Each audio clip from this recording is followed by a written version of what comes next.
Hi, I'm Lexi. Let's learn 10 types of smells in English. Number 1. Fragrant. It is used for a smell that is sweet, pleasant, and often comes from flowers, perfume, or fresh air. Example, the room was fragrant with jasmine. Number 2. Aromatic. It is used for a rich, pleasant smell, especially from spices, herbs, coffee, or cooked food.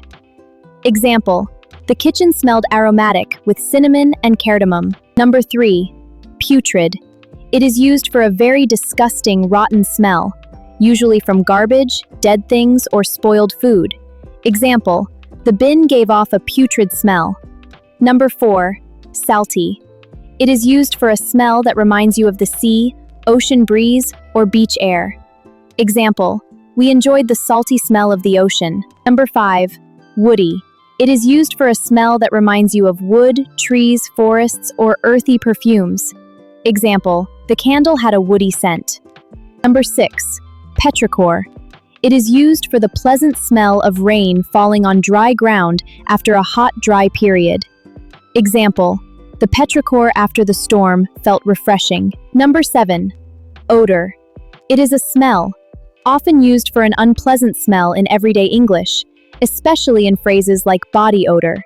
Example, body odor can become stronger after exercise. Number 8. Pungent. It is used for a very strong smell that can feel sharp, spicy, or even irritating. Example, the onions had a pungent smell. Number 9. Chemical. It is used for a man-made smell like bleach, paint, gas, or cleaning products. Example, the room had a chemical smell after painting. Number 10. Rotten.